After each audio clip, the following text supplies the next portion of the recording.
President, and gentlemen, ladies of the House,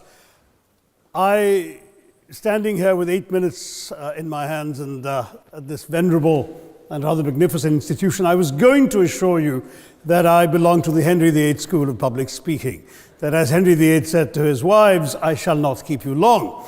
But now finding myself the seventh speaker out of 8 in what must already seem a rather long evening to you, I rather feel like Henry VIII's last wife. I more or less know what's expected of me, but I'm not sure how to do it any differently. Perhaps what I should do is really try and pay attention to the arguments that were advanced by the opposition today. We had, for example, Sir Richard Ottaway challenging the very idea that it could be argued that the economic situation of the colonies was actually worsened by the experience of British colonialism. Well, I stand to offer you the Indian example, Sir Richard. India's share of the world economy when Britain arrived on its shores was 23%. By the time the British left, it was down to below 4%. Why? Simply because India had been governed for the benefit of Britain. Britain's rise for 200 years was financed by its depredations in India. In fact, Britain's industrial revolution was actually premised upon the deindustrialization of India. The handloom weavers, for example, famed across the world, whose products were exported around the world, Britain came right in. There were actually these weavers making fine muslin, light as woven air, it was said. And Britain came right in, smashed their thumbs, broke their looms, imposed tariffs and duties on their cloth and products, and started, of course, taking the raw materials from India and shipping back manufactured cloth, flooding the world's markets with what became the products of the dark and satanic mills of Victorian England. That meant that the weavers in India became beggars, and India went from being a world-famous exporter of finished cloth into an importer, went from having 27% of world trade to less than 2%. Meanwhile, colonialists like Robert Clive bought their rotten boroughs in England on the proceeds of their loot in India, while taking the Hindi word loot into their dictionaries as well as their habits.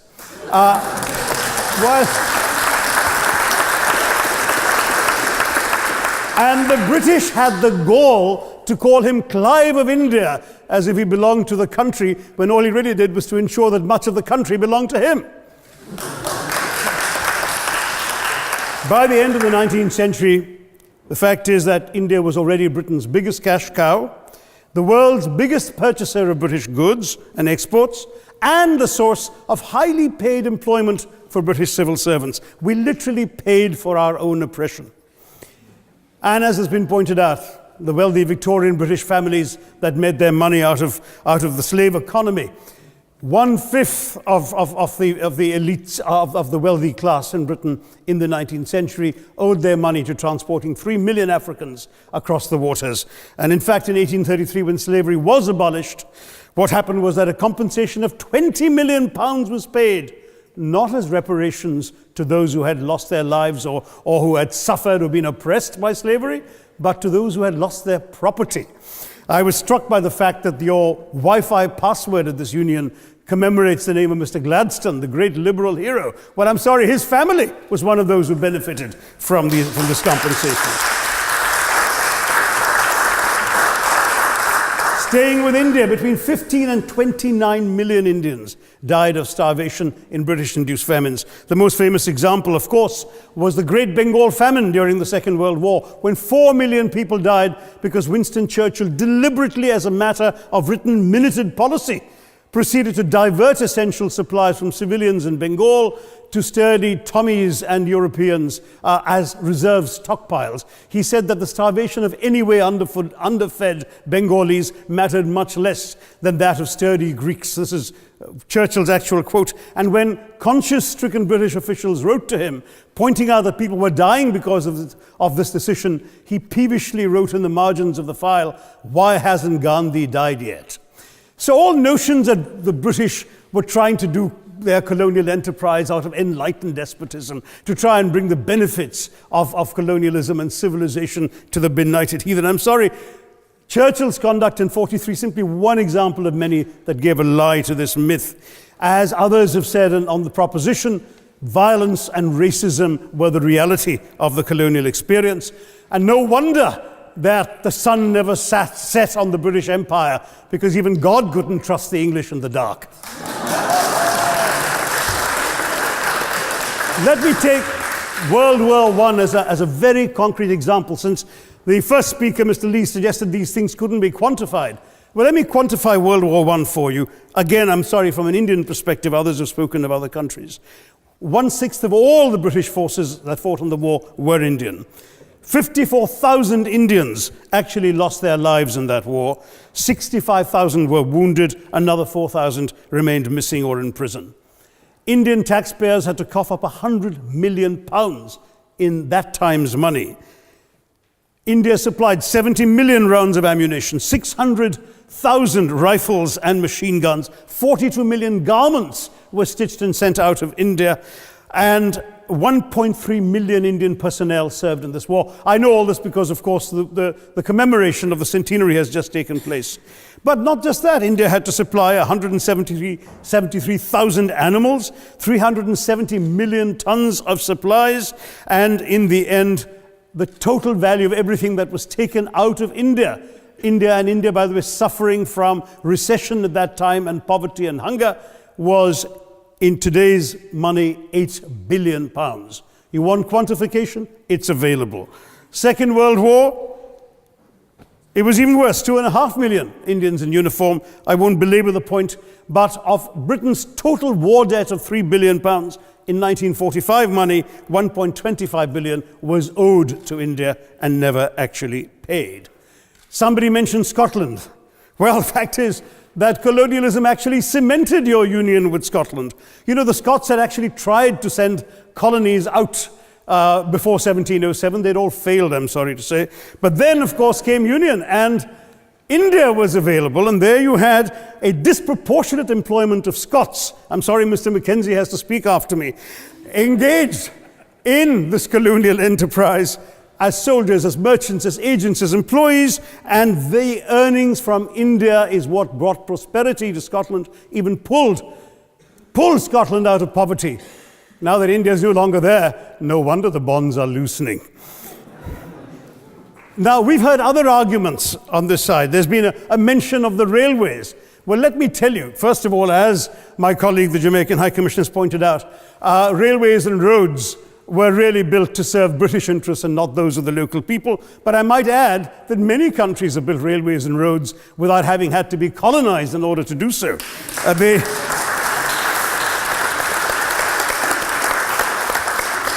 They were designed to carry raw materials from the hinterland into the ports to be shipped to Britain.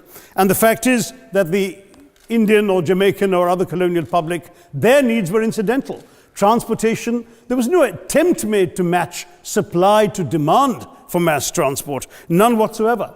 Instead, in fact, the Indian railways were built with massive incentives offered by Britain to British investors, guaranteed out of Indian taxes paid by Indians, with the result that you actually had 1 mile of Indian railway costing twice what it cost to build the same mile in Canada or Australia, because there was so much money being paid in extravagant returns. Britain made all the profits, controlled the technology, supplied all the equipment, and absolutely all these benefits came as private enterprise, British private enterprise, at public risk, Indian public risk.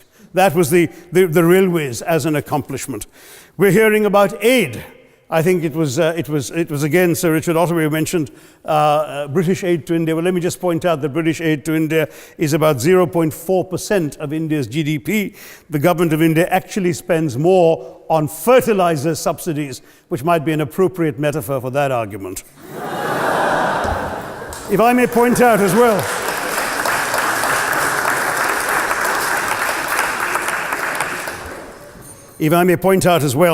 that as my fellow speakers from the proposition have pointed out, there have been incidents of racial violence, of loot, of massacres, of bloodshed, of transportation, in India's case, even of one of our last Mughal emperor. Yes, maybe today's Britons are not responsible for some of these depredations, but the same speakers have pointed with pride to their foreign aid. You're not responsible for the people starving in Somalia, but you give them aid. Surely the principle of reparations for the wrongs that have been done cannot be denied. It's been pointed out, for example, the dehumanization of Africans in the Caribbean, the massive psychological damage that has been done, the undermining of social traditions, of property rights, of the authority structures of these societies, all in the interests of British colonialism. And the fact remains that many of today's problems in these countries, including the persistence, in some cases the creation of racial and ethnic and religious tensions, were the direct result of the colonial experience. So there is a moral debt that needs to be paid. Someone challenged reparations elsewhere. Well, I'm sorry, Germany doesn't just give reparations to Israel. It also gave reparations to Poland. Perhaps some of the speakers here are too young to remember the dramatic picture of Chancellor Willy Brandt on his knees in the Warsaw Ghetto in 1970. And there are other examples. There is Italy's reparations to Libya. There's Japan's to Korea. Even Britain has paid reparations to the New Zealand Maoris. So it's not as if this is something unprecedented or unheard of that's going to somehow open some sort of nasty Pandora's box. No wonder Professor Lewis reminded us that he's from Texas. There's a wonderful expression in Texas that summarizes the arguments of the opposition: all hat and no cattle. Now, if I can just quickly look through the other notes I was scribbling while they were speaking, there was reference to democracy and rule of law. Let me say with the greatest possible respect, it's a bit rich to oppress, enslave, kill, torture, maim people for 200 years and then celebrate the fact that they're democratic at the end of it.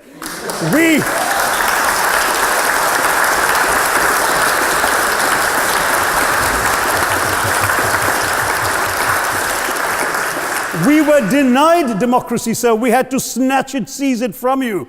With the greatest reluctance, it was conceded in India's case after 150 years of British rule, and that too with limited franchise. Yes, indeed, ma'am. The opposition spoke quite highly of Greek and Athenian democracy on which the West should pride itself, and spoke of liberty and equality in that same name. The Athenian democracy was only functioning because of the slave society on which it was built. That's the nature of colonisation. All right, I don't think that needs contradiction, not from me at any rate. But if I may just point out, I think the argument made by a couple of the speakers, the first speaker, Mr. Lee in particular, conceded all the evil atrocities of colonialism, but essentially suggested that reparations won't really help. They won't help the right people. They'll be used as a propaganda tool. They'll embolden people like Mr. Mugabe. It's always nice how in the old days, I'm sorry to say that the people of the Caribbean used to frighten their children into behaving and sleeping by saying Sir Francis Drake would come after them. That was a legacy of that. Now it's Mugabe will be there. So this is the new sort of Sir Francis Drake of our times. The fact is very simply, sir, that we are not talking about reparations as a tool to empower anybody. They're a tool for you to atone for the wrongs that have been done. And I am quite prepared to accept the proposition that you can't put a monetary sum on the kinds of horrors people have suffered. Certainly no amount of money can expiate the loss of a loved one, as somebody pointed out there. You're not going to be able to figure out an exact amount. But the principle is what matters. The fact is that to speak blithely of sacrifices on both sides, as an analogy was used here, a burglar comes into your house, ransacks the place, stubs his toe, and you say, well, there was a sacrifice on both sides. That, I'm sorry to say, is not an acceptable argument. The truth is that we are not arguing specifically that vast sums of money need to be paid. The proposition before this House is the principle of owing reparations, not the fine points of how much is owed, to whom it should be paid. The question is there a debt? Does Britain owe reparations? As far as I'm concerned, the ability to acknowledge a wrong that has been done, to simply say sorry, will go a far, far, far longer way than some percentage of GDP in the form of aid. What is required, it seems to me, is accepting the principle that reparations are owed. Personally, I'd be quite happy if it was £1 a year for the next 200 years after the last 200 years of Britain and India. Thank you very much, Madam President.